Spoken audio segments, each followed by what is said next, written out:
Hello, welcome back. Okay, in this video we're going to do a sugar tuck with an outside underarm turn. That means we're going to go slower in the rotation for the ladies. It's not a spin, a turn. Now this is going to be an underarm turn for you, okay? So let's go ahead and get started with this.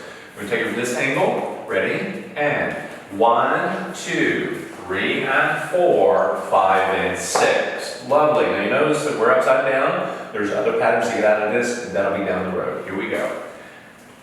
Ready?